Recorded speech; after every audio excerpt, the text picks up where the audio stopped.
Welcome to week 3 of Intro to Chicana Chicano Studies. In week 3, we will focus on the civilizations of Mesopotamia, the origins of colonization, a Mexico timeline, and the Mexican American War.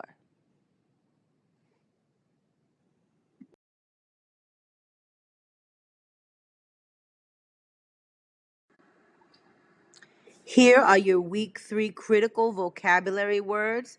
Make sure that you are keeping track of your vocabulary words in a chart, the way that I explained last week. You will be using these vocabulary words for your quiz and also as you write your discussion polls and your journal reflections.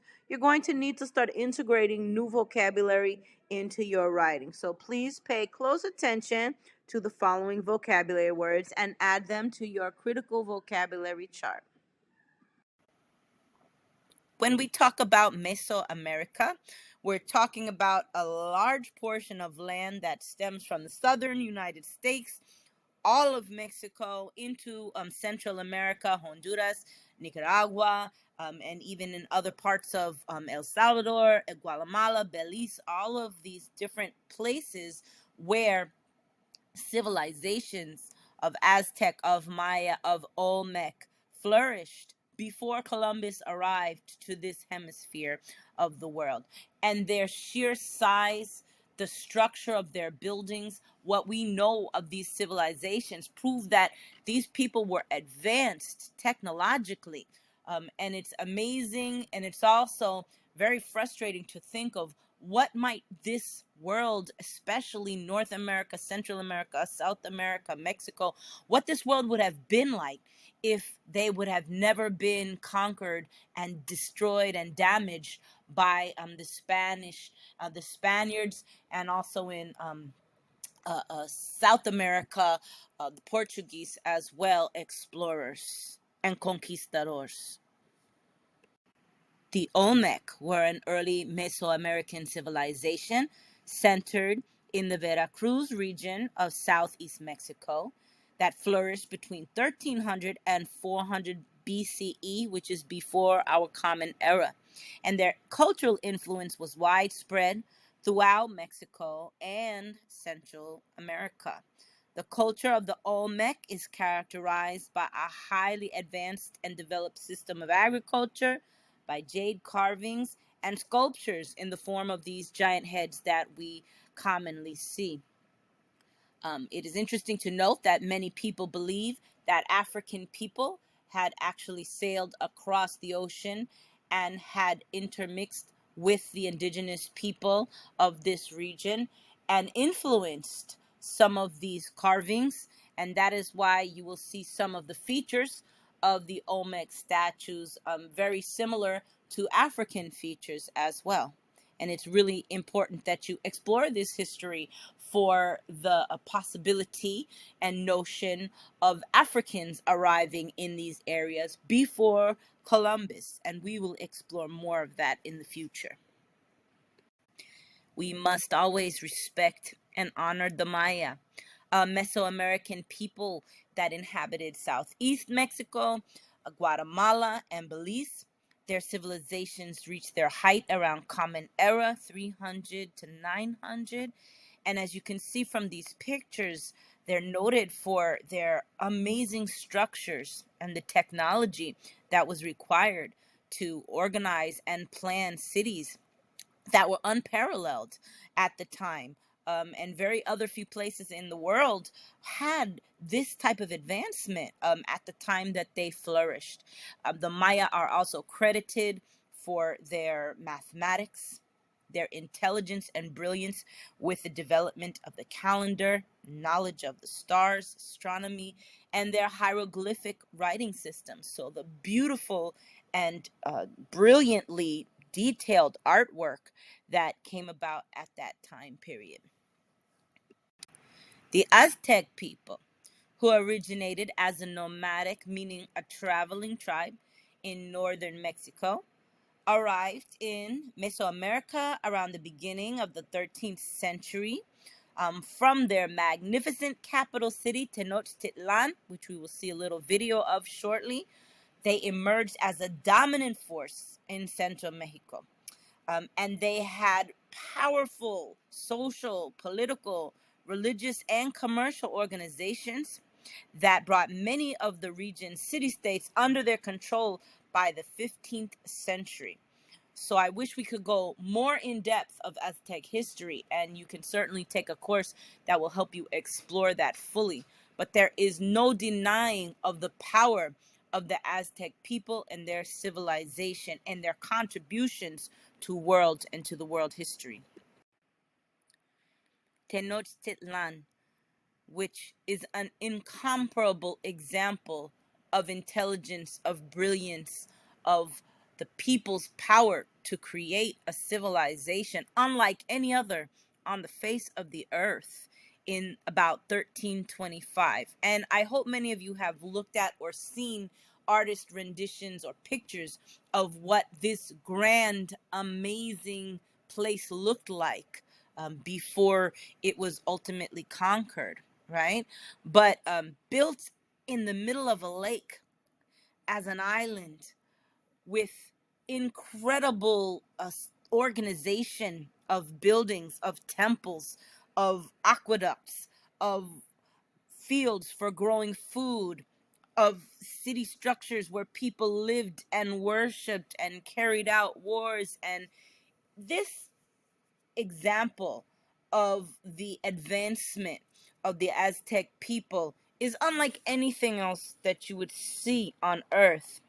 And we are going to watch a video that gives a little bit more insight as to what the glory of Tenochtitlan really was like.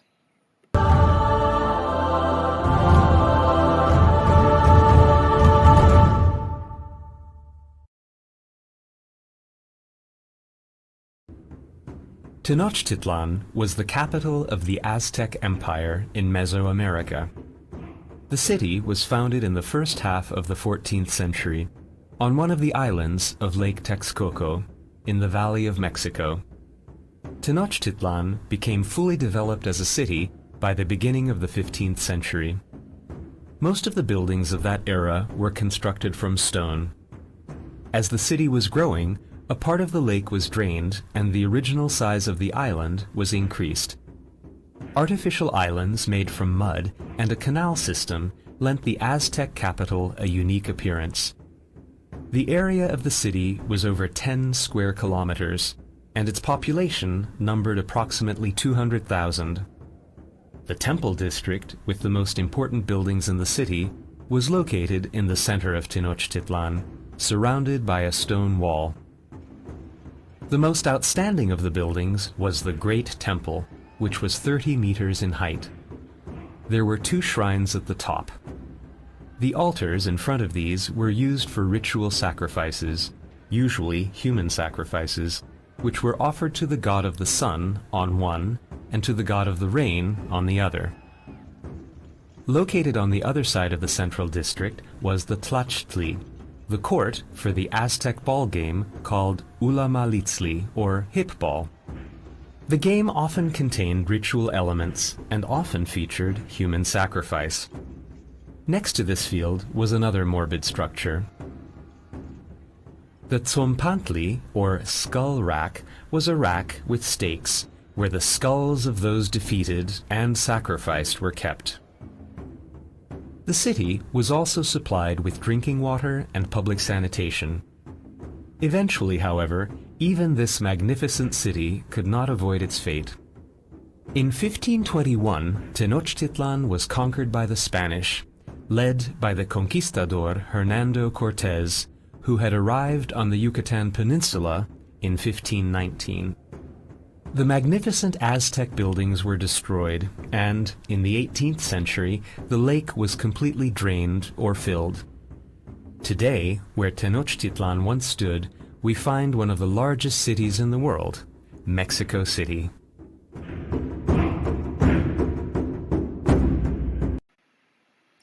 Defining conquistador as a Spanish or Portuguese conqueror of Mexico, Central America, or South America. a soldier who defeated the people in the lands of the Americas and took their land for Spain or Portugal through brutal and evil and cruel means, rape, pillaging, diseases, torture, murder of the indigenous people of these lands for the name of Spain and Portugal.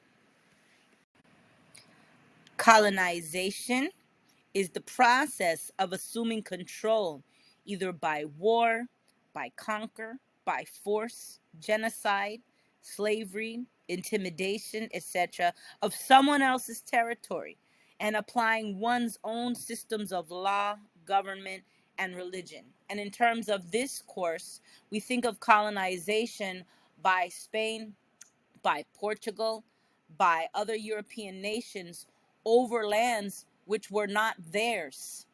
I would love for you to consider this process by thinking about how would you feel if somebody showed up at your door tonight and told you to get out, or you and your family would be murdered, tortured, or forced out. Would you not fight back? Well, that's precisely what happened when Europeans came to this hemisphere of the earth and started claiming lands as their own. They had to contend with the people who lived there. And oftentimes, the people who lived in these lands were depicted as savages for fighting back to protect their land. But I ask you to consider, would you not do the same thing?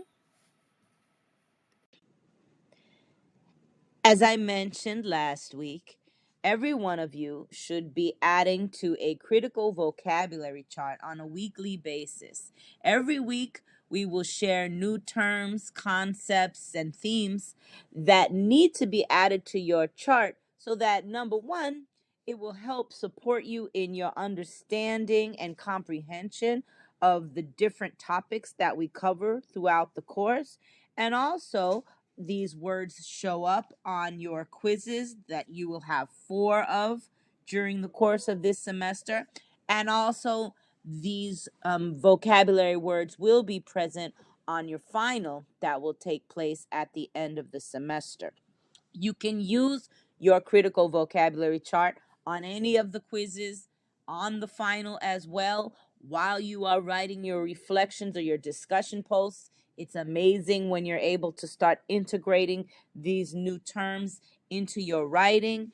And also, you will be submitting your critical vocabulary chart at the very end of the semester. And I got a good question that came through as an email as to, well, how do I know if I'm writing down the right definitions? Well, I provide a definition for you. And then in this chart, what you are doing is writing your own interpretation of the definition that I provide.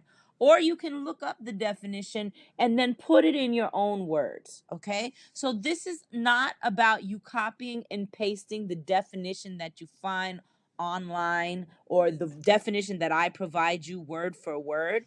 This is about you processing understandings of these terminologies through your own lens, through your own brain, right? And writing it down in your own words. So don't worry about, oh, am I going to get it right or wrong at the end of the semester? As long as you are actually making an attempt to process the definition through your own mind, then you'll be all right, okay? And the other important thing about your critical vocabulary chart is that you include an image so that it sticks in your brain in a really powerful and important way. So I hope that this makes sense, and I hope that each one of you has already started creating your vocabulary chart.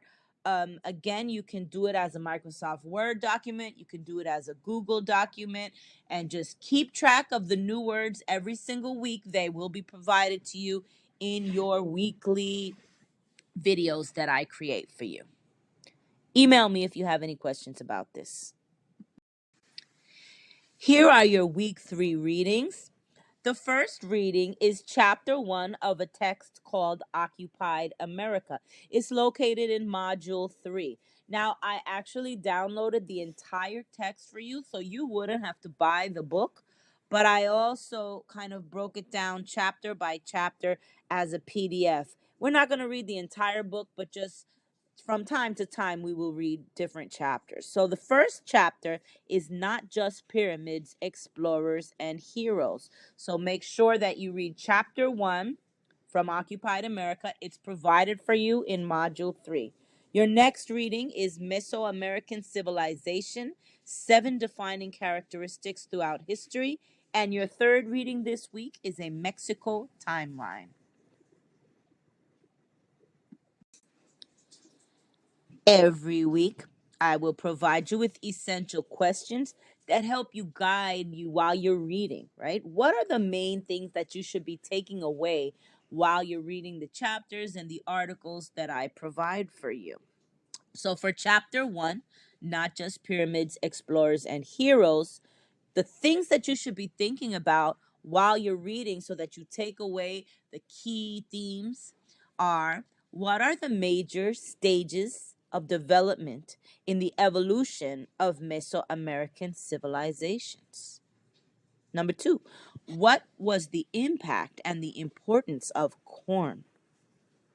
What are the highlights of agricultural innovations, urban centers, architecture, calendars, and mathematical and literary achievements?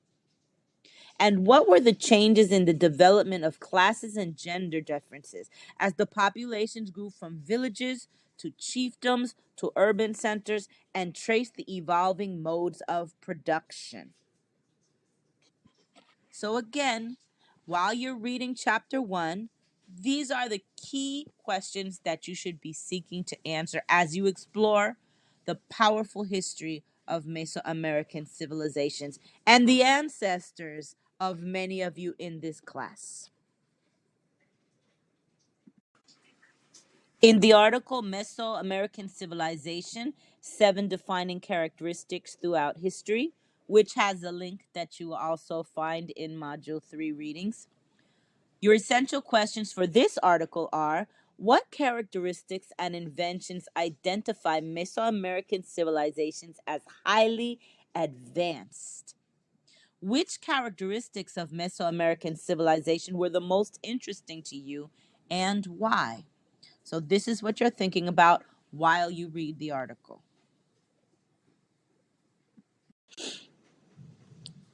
Your third article for the week is a Mexico timeline.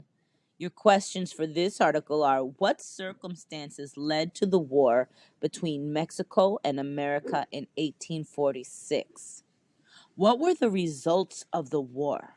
How did it impact Mexico and its people? What were the determining events between 1800 and the present that led to Mexico's relationship with America today? You have several videos to watch during week 3 that are really powerful, engaging, informative, and meaningful to the history of Mexico and to the ancestors of people who come from these areas. So, your videos for this week are The Rise of the Aztecs, which has beautiful graphics and images, Tenochtitlan, the Jewel of Mesoamerica and Aztec History, The European Conquest of America, a summary on a map, and Aztecs, Arrival of Cortez and the Conquistadors.